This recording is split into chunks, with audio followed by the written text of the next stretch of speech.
Okay, I haven't been able to sleep well for the last 3 days because of today's guest, Ivy Zelman. She alone called the top of the housing market in '05 and correctly called the bottom in 2012, reinforcing her dominant position within the industry.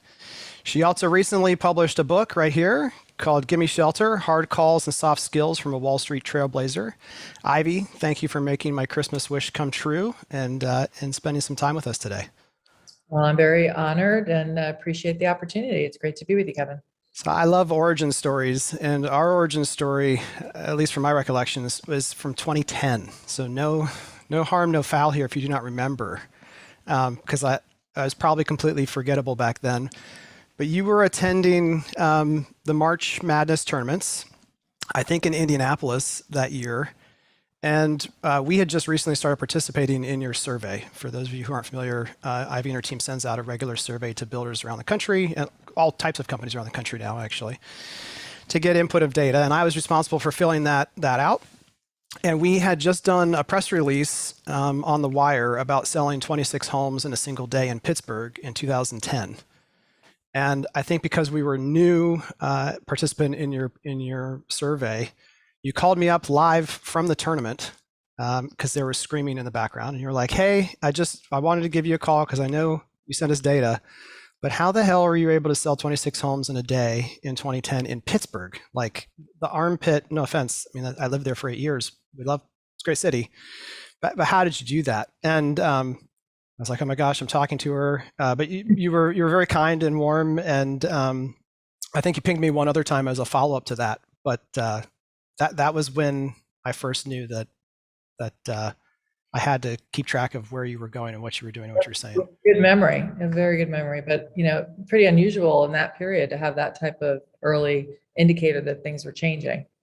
Yeah, and it was about manufacturing urgency in an unurgent market for us, and that was truthfully the other part that was interesting was I started to explain in more detail that I'm sure you were asking for how this was happening, and you're like, oh, okay. I get it. So you're creating urgency and causing a buzz, and I was like, yeah, I guess that in a nutshell that is it. And you're like, okay, I got to get back to the game, but it was still my brush with fame. Okay, so I've grouped my questions for you in a couple different groupings. The first one is what I'm going to call the most boring questions, because I'm not truthfully as interested in your predictions as most people tend to be. I mean, we got to get out of the way because that's why people are watching is they want a prediction.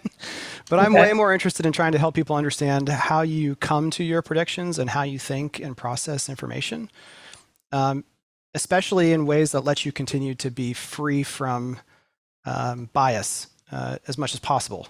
And so the most important, but maybe the most boring question that everyone wants to know is your forecast for 2022 in residential new construction. Well, we are expecting another strong year of starts, and we've had this year constraints to get supply to market. So while we're growing at a double-digit pace, we don't expect that to really slow that much. We would expect starts to be ranging in the high single digits, and actually that continue into 23, but at a decelerated level. So we'll still see growth. The pipeline of what's coming and the land grab, as well as the community count, that will start to accelerate is really the driving force behind that, because there's a lot of production that just is not able to get to market right now. So the outlook starts is still pretty positive. I think home prices, on the other hand, we're going to start to see moderate as affordability pressures mount. And I think we're going to see overall demand moderate in sort of conjunction with supply coming to market, which will likely therefore result in that moderation of pricing. Yeah. I mean, the recency bias that builders have, I feel like has never been stronger in that talking to a builder in Texas and they're concerned because they have a single inventory home, 1,000 unit a year builder, single inventory home that hasn't sold in 4 days, and everyone's freaking out. And so I think that's in watching the other interviews and hearing people talk about forecasts, people are using words like devastation, moderation, et cetera. And they sound scarier than it sounds like you're saying. Like there's going to be a comeback to a more regular environment, which More might normal. feel very negative compared to where we were, especially in Q1 and Q2 of this year. Right. But as long as interest rates kind of hang tight, you feel like we're going to come in for a softer landing next year than maybe some might. Yeah, and I think that, a lot of our forecast right now is contingent on rates not moving higher. I think if rates were to move higher, that's a different discussion. But it's really about the speed and magnitude of the supply ramp that we'll see in the market. I think that, as you know, the builders, overall land buying and new communities coming on the market in the beginning of the pandemic, everything just got shut down. So there was a period of massive uncertainty. So builders weren't buying land, they were canceling option contracts that they had written. Everything just was, plummeting initially. Yeah. And then all of a sudden the traffic started coming back and the sales started coming back. So there's been this inability to bring new communities to market to replace the ones they've been absorbing at such a record pace. So now they're in this frenzy to get as much land as they can, even though land inflation is really massive. And they're even admittedly, when they're underwriting, they're kind of nervous and they're saying, we know our margins are not going to be sustainable with all the cost inflation, not just in land, but in labor as well as in materials. But we got to feed the machine. So there's just this, go, go, go, go attitude. And so if demand remains pretty healthy, I think the sort of worst case is that we'll see more incentives. We'll see some pricing pressure in markets where supply is coming at the fastest level or the most significant in absolute terms. But I don't expect any type of repeat of the great financial crisis. But I do think there'll be profitability squeezing and probably more competitive dynamics. You go into DFW or you go to Phoenix, you go to Austin. Austin housing starts in 21 are like 30% above where they were at the peak of the last great financial boom.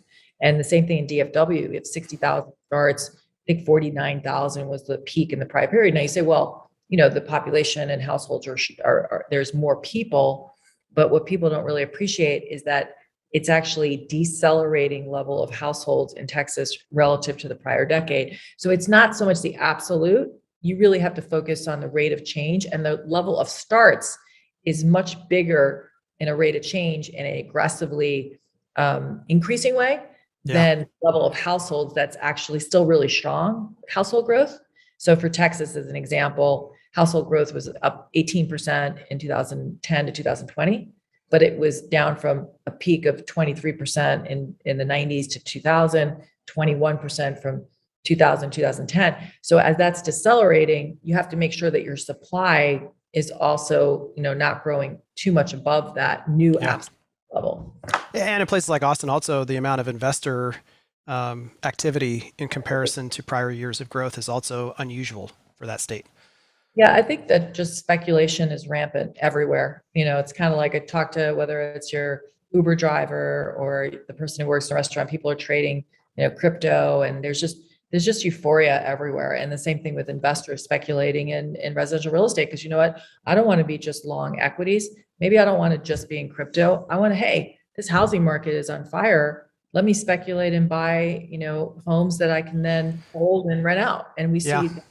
Yeah, and part of it's diversification of an asset bubble potentially in crypto, and people saying, how do I get risk off there and put it in something more real? And I heard on CNBC in passing, and I have never been able to verify it, so I hesitate to say it, but someone said a stat of something around a fourth of all down payments currently being used in a certain price range and age bracket was profits coming from crypto, which seemed hyperbolic in some way, but anyway. Okay. So I hadn't heard that, but that, either that or government stimulus checks. We have a lot of people that have benefited from, the transfer of wealth and stimulation that the economy has enjoyed, and people that hadn't really been paying, rent and their mortgage have accumulated significant savings. So that is an echo of the GFC that I do hear is we are now back at the problem of having too much money in the world.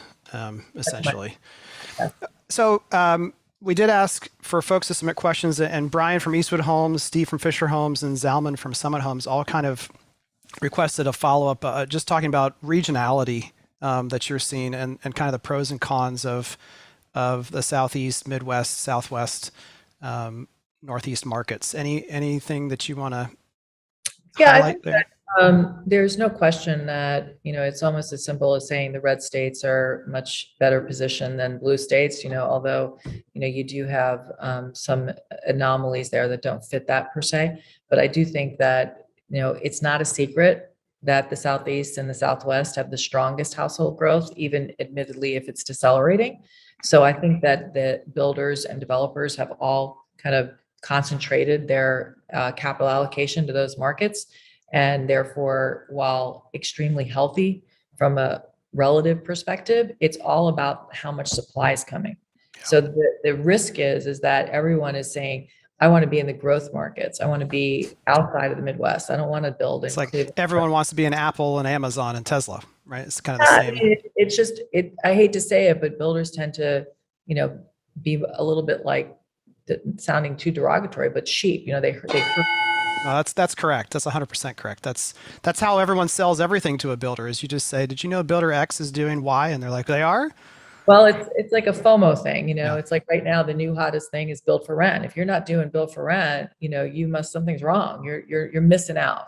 Or if you're not, in, let's say, Boise today, or if you're not in the mountain states, everyone's going there. I better go there. When KB announced that they were going into Boise, and we're now, in our opinion, we're in peak territory. oh We're yeah, at the level of land is, to me, the key to understanding housing. And when my land developers are laughing at what builders, new entrants are coming in and paying for land, and they wouldn't touch it, that's a ding, ding, ding. You ask what goes into my forecasting, that's a piece of it, having that boots on the ground intelligence. But I am more bullish. Like the Midwest, it's interesting because the housing market, like I spoke at the University of Wisconsin, their real estate conference virtually, and I wanted to be smart in advance of that meeting. So I reached out to builders in Wisconsin and tell me what's going on. And the first thing about Wisconsin that's really nice, as Ohio, is there's really not that many public builders there. And when you think about the landscape, whether it be a market like Wisconsin or Alabama, where publics are really underrepresented, it's better for the market. It's a healthier dynamic because the publics will come in with shareholder capital, bid up land prices, start to add a tremendous amount of supply, and they don't play well in the sandbox because if the market gets a little less robust, they'll do whatever they have to do to move that inventory. So, but you still have land inflation in Madison and Milwaukee up 10, 15%. Nationally, land prices are up 34%, according to our land development proprietary survey. So I think there are benefits to being in the Midwest, whether you're in, our great state of Ohio, and you can take advantage of really where, okay, population growth has been relative depressed and household growth equally as depressed compared to other states, but there's still a base of population there that has a really old stock that they're dealing with. And the number one thing that millennials and young people that they look for is they want new. So I think that if it was me, I'd be the contrarian. I would be building in the markets where everyone else is sort of turning away from, because I still think there's opportunities there. They may not be as significant in terms of HPA longer term, but I think that you can create a little bit more of a contrarian yeah. opportunity that doesn't exist in other It's markets. somewhat counterintuitive that usually more players in a market makes the market function more properly. But in your case, I'm just trying to restate so I make sure I'm processing everything you just said, which was awesome. You have so many players in a market who must purchase, especially in the publics, where they can't say, it's getting a little expensive, we're gonna slow things down and wait for a better opportunity, because then their stock will take an immediate hit because they've got to keep that land in front of them almost no matter what. Yeah, and it's like, builders, they buy land and build homes. What else are they going to do? That's what Well, they need to start doing more if they don't want to all just become single family build for rent folks, I think. We'll talk about that a little bit later. But yeah, I think I heard the CEO of Meritage in a talk at the Builder 100 conference mention that they were going after a particular parcel and they were competing against other traditional builders. And then someone in the single family build for rent space just went ahead and offered 35% more.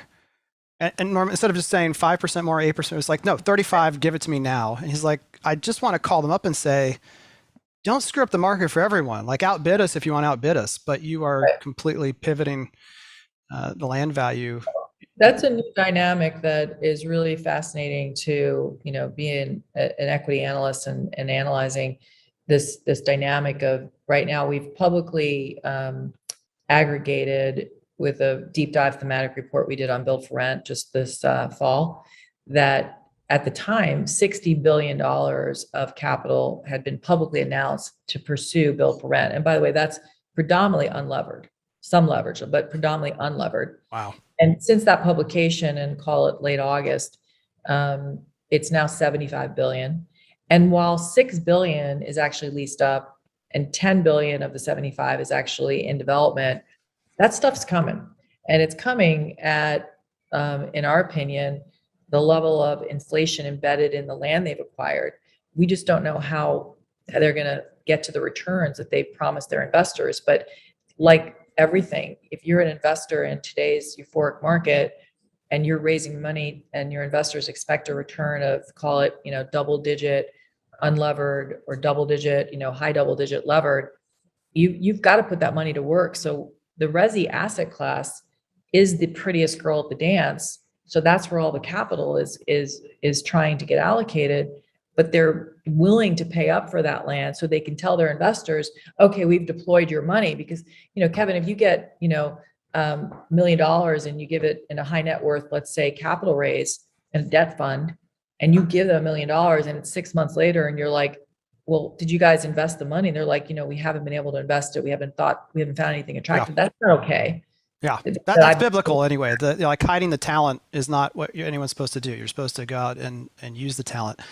Right. It's almost like a SPAC then. Like this money's been raised and they've got a window of time where they've got to start putting it to work. And when all the good companies are sold, then you start having companies that are questionable going public in a similar fashion. One quick thing. This is fascinating. So you're taking me way off of my scripted questions. Okay. But one thing that always has hit me talking about the amount of increase in rental properties of all types is that in a recession, a builder can, though painful, choose not to build. When a rental project's already been created and the capital's in the ground, you take your rent, I would imagine, to whatever you need to keep it full. Right.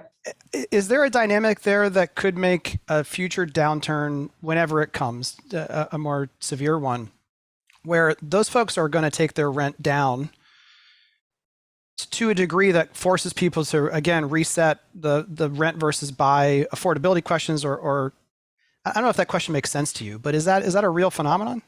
Yeah, no, I think that, we have to appreciate shelter is shelter, whether you own it or you rent it. It's a chessboard. All the pieces on the chessboard could be shifted.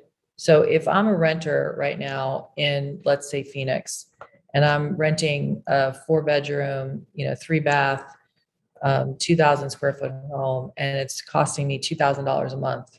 And actually a home 10 minutes away might be 4-bedroom, 3-bath, 2,000 square feet, but it's, call it $1,800 a month, just as an example. So it's more expensive to rent. And I can't get approved for a mortgage. I don't have the down payment, or I'm just not ready to commit to owning because I don't know the area, or I'm in transition because I, am figuring out whether I'm going to be staying in this market. What happens is that if the rents are coming under pressure, then you're going to have more people contemplate, well, maybe I don't want to be in a home ownership situation, or I'm going to save enough money that I don't have to pay a rent. See, the thing about renting, we're not a renting nation. We're not a rental nation. People want to own homes. They want the American dream. And it's the only way we really can build long-term wealth. I think about my best friend who I've known since 8th grade, and she lives in Salt Lake, and she didn't finish college. She is mother of 3, 6 grandchildren now. She actually bought her house 30 years ago and used FHA. And that's the only wealth she actually has. The wealth creation through home ownership is the only thing she's going to be able to hand off to her, her kids and her grandchildren. When you have a variable monthly rental payment, you're not creating long-term wealth. So I think that people want home ownership, and the rental market, if rents come under pressure enough and the build for rent guys can't hit their return thresholds, they might even start selling them to builders or trying to sell them to homeowners. And that's going to even magnify the Yeah. supply that's in the market. So I think that we as a nation want home ownership. Consumers today are in, call it transitory situations, but I do think that today we have a true apples to apples comparison because now we have the same box that is literally being built in the same pod, offered either for rent or for sale. The person may want to rent for a brief period, but ultimately, I think they do seek that home ownership. If rents come down enough, maybe they'll choose to rent longer Yep. because it's not that the discrepancy isn't as significant. But right now, it's more expensive to rent a single family home than to own one if you can get a mortgage approved. Right. And the narrative is that, well, everyone likes the idea of flexibility and other things, but I'm in agreement. I think it's one of those white lies we tell ourselves. We don't have the means to buy, that we would just rather rent. But it's funny that when rich people get rich, they tend to buy more real estate. They don't just rent homes all over the place. I think there's a renter by necessity. And when we think about the rental stock, whether it be multifamily or single family, I think that really where the lack of offering is in an affordable price point. So I think that we're not putting build for rent product that's affordable. We have some management teams that call it workforce housing, and I'm like, workforce housing? Like that doesn't sound Wall Street workforce housing, maybe. yeah, But yeah, maybe. So I think it's more just this is a new shiny coin, uh-huh. and people are appreciating that it's a great product offering for the right segment of the market. But the question is, are we going to overbuild? Where are all the bodies going to come from? And in the demand and the current clouding that we have in the market because of so many things that are not happening, like people aren't being foreclosed, people aren't being evicted, people haven't paid their student loan debt, people have been either saving because they weren't spending because of the pandemic and they were home and locked down, or they got significant stimulus checks and unemployment benefits. So there's a lot of noise that's clouding the true underlying demand and appreciating what the dynamics are. At the same time, the ramp in supply is coming. It's like I jokingly say, winter is coming. I mean, I'm talking to builders in DFW that build, amongst in DFW, there's 75 production home builders. And they're like, the winter's coming. There's a lot of specs in the ground. And that's the other thing. Builders and the build for rent guys are doing more speculation. Yes. And therefore assuming it's a hope strategy. Well, and the really dangerous part there, when I talk to builders, I say you can't feel the ground beneath your feet. You're just looking at data points in the air, but you can't feel anything solid, especially when you're not choosing to sell until the home is finished and you started 150 specs at one time or more. That definitely makes me nervous. And the other thing that is clouding the data set is consumers have to be on multiple lists for every for any purchase they want to make. And I don't think enough people are doing the math and saying that 6 different builders might have Kevin Oakley on their list. Kevin Oakley's only going to buy one house, but individually they're all looking at their data sets saying, look at this demand, but the demand is for 1, not 6. And I think that's causing people to get above their skis or beyond their skis. And they're okay as well with selling to investors. So the big thing that we're focused on is really the delineation between primary demand and non-primary. And people even on Wall Street, like clients of mine, they're like, why do you care? I'm like, why do I care? Because there's one that's sustainable and sticky and one that's likely to go away if the dynamics of the robust market starts to diminish. And when you think of the level of investors, so I was talking to a builder who builds, a few thousand homes a year, mid-Atlantic, Southeast, Southwest. And I said, so how many investors do you think you're selling to? Private investors. Let's not talk about the other non-primary. Let's just talk private investors. He goes, I'm going to guess it's about 20%. I'm like, doesn't that concern you? He said, I'm not really concerned because I actually believe that they're unlike the prior cycle. These buyers are buying and they're holding and they're going to rent them out. Okay, I don't want to interrupt you, but this is a pet peeve of mine, is what everyone said prior to the GFC was home values don't go down, and these consumers are making a wise investment. I think today it is true that credit scores and leverage and all those things are much better for the consumer buying of their own home they're going to live in. But institutions now seem to have caught what consumers had in '05, '06, and '07, where they are buying up large sums of homes because they have the capital to do so and they have to do something with it. And they're saying to themselves, if I never have to sell, there's really zero risk. Like if I never have to sell this asset and I'm just going to rent it, it grows, the initial capital I put in grows with inflation and I get returns. This is amazing. But everyone keeps saying credit scores are high, but these institutions don't get a credit check. They just pay cash and then it's theirs. And they can afford to spend whatever amount they want on. And I think the risk there, albeit maybe small, is a bust in another part of the market that causes someone who thinks they were going to hold on to those homes forever to now have to raise capital where they can. And the other thing you're not thinking about, though, is that they might be paying cash up front, but they're leveraging after the fact. Oh, that's true. Yes. There's no question that there's leverage in the system. We're not as concerned this cycle from the consumer's perspective because the consumer, because of Dodd-Frank's legislation in January 14, we have guardrails that regulate the mortgage industry that allows it to be sound.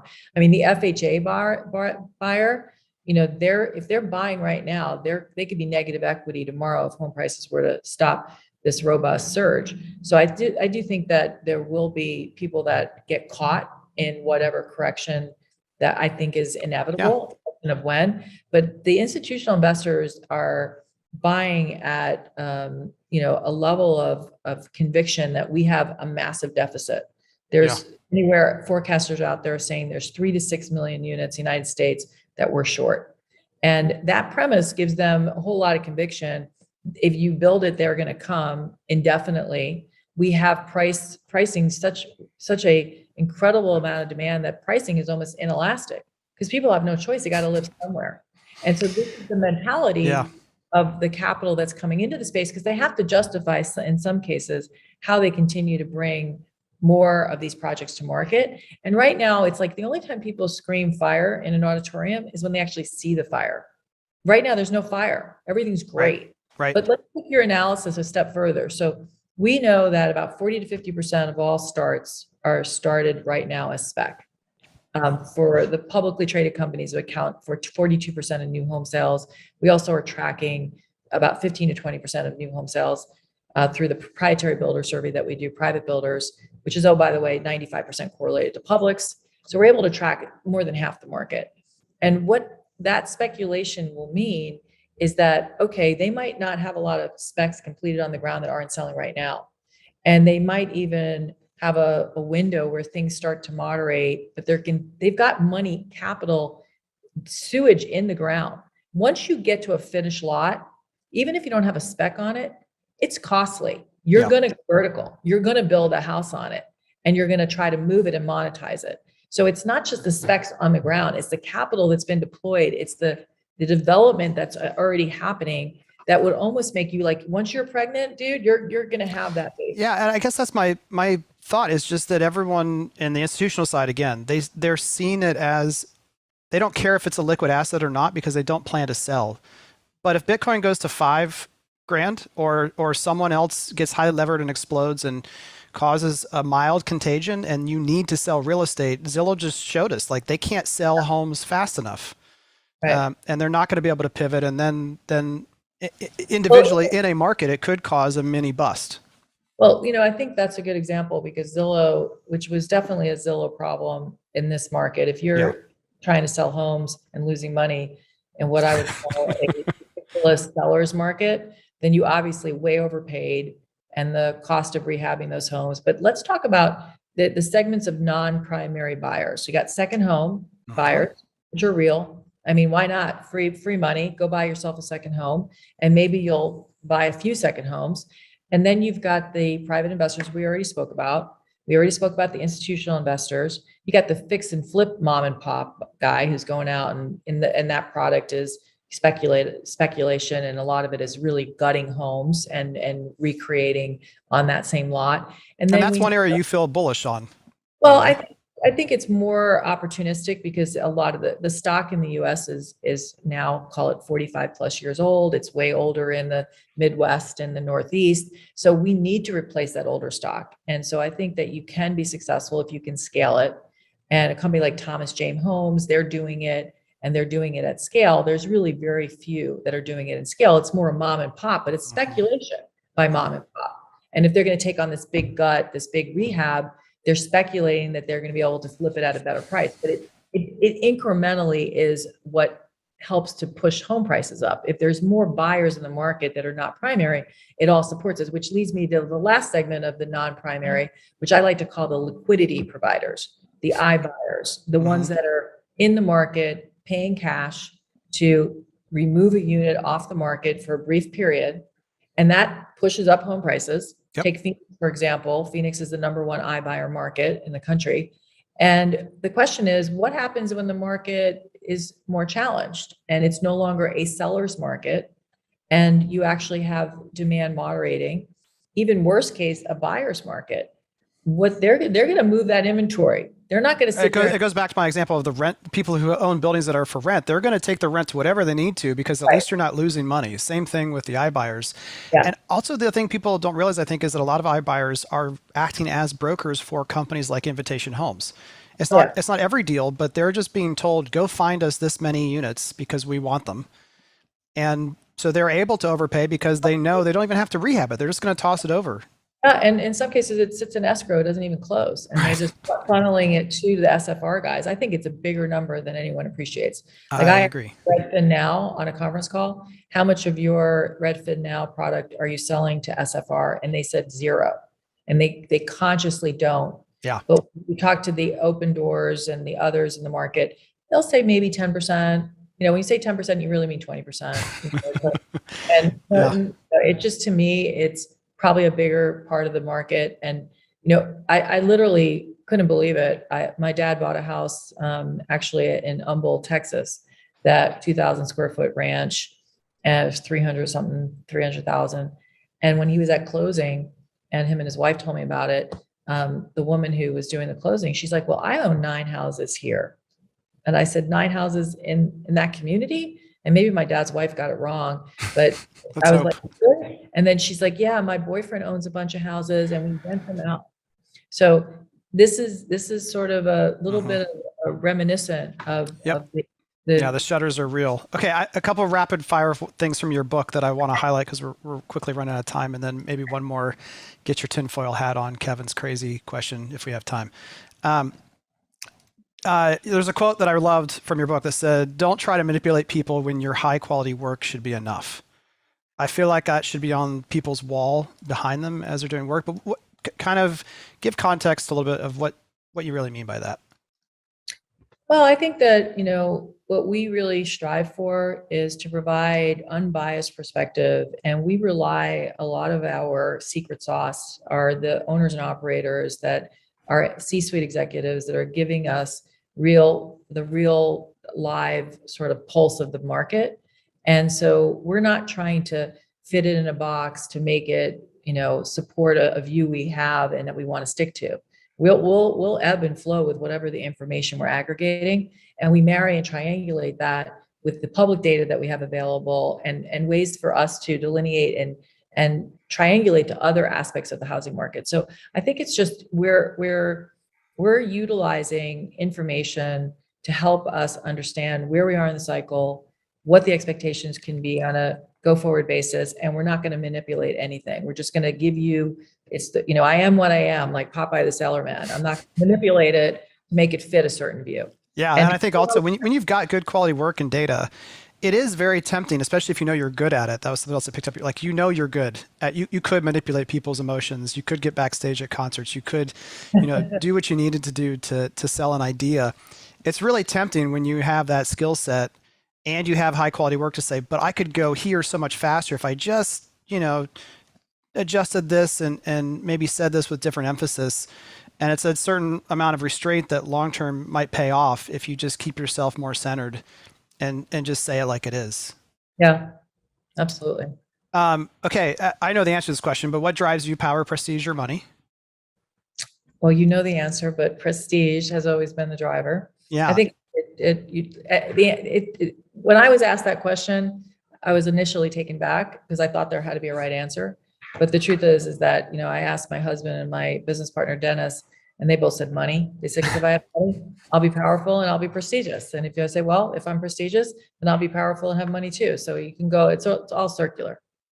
Yeah, and there might not be a wrong answer, but I still think prestige is the best one, because it speaks to integrity, which is something else that you talk about a lot in your book, and it's something that you look for in people that you choose to spend time with.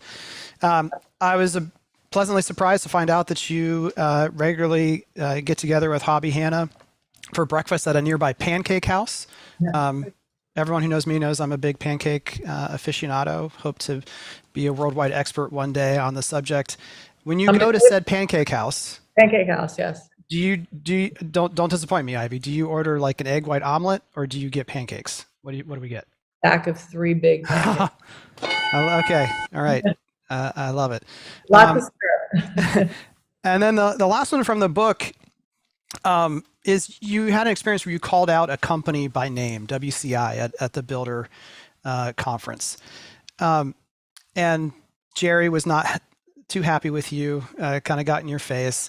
I've been in not to that same, but there are times when I choose to use builders as an example, positively or negatively. And when I read that and your reaction to it, I have to ask you this question. When do you feel like it's helpful to use a specific example by name?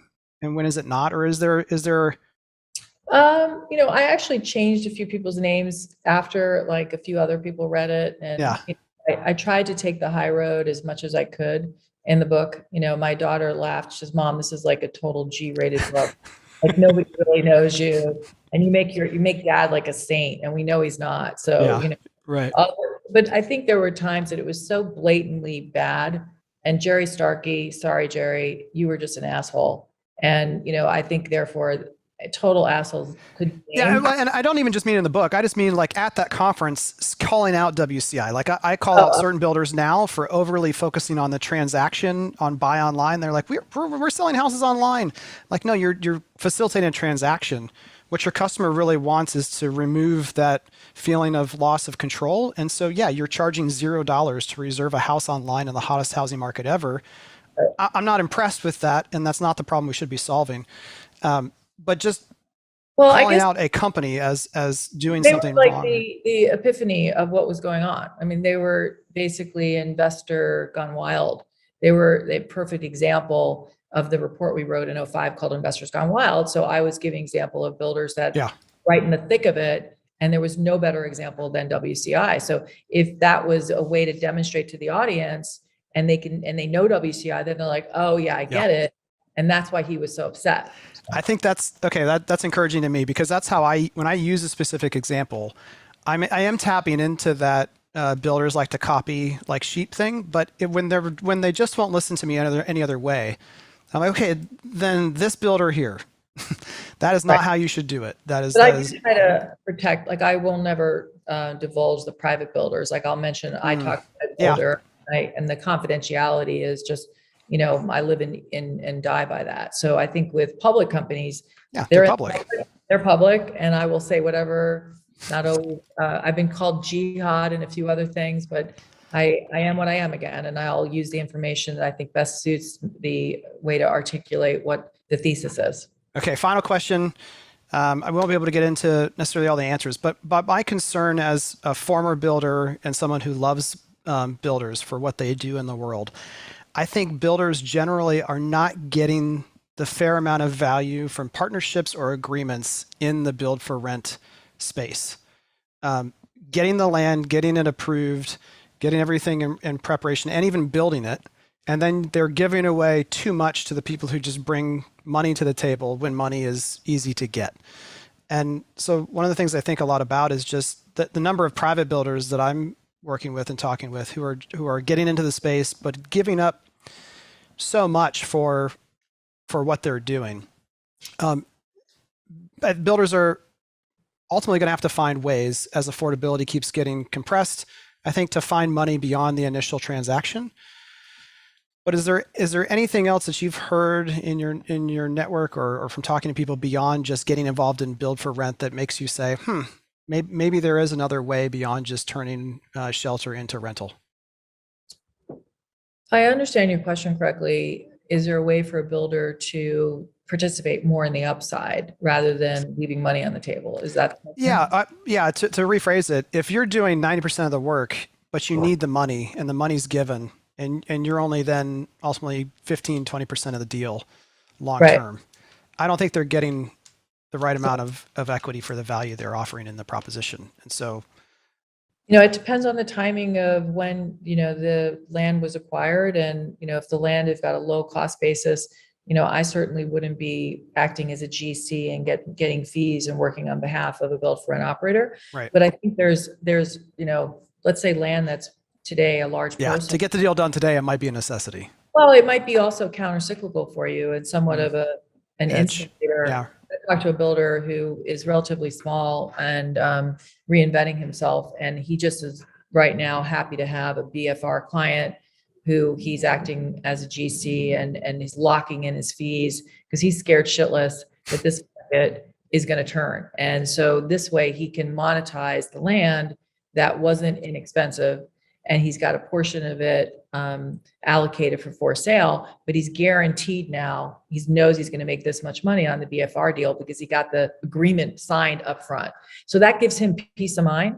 And I think that what we saw is that in the prior downturn, there were a lot of builders that were actually unable to sell homes, so they actually started renting them out. Mm-hmm. And so if the portfolio is a good portfolio that they have and they're cash flowing off of those renters, that's an alternative for them. So I know a builder in Tampa that's actually doing build for rent and is holding some of those units for his own portfolio. Right. And that could be a counter-cyclical stream of cash flow for him. So I think it's really about depending upon how much value is embedded in the land and whether or not there is concern that you as the owner operator might be like getting a little concerned that the market is not sustainable and therefore let me take some chips off the table. Right.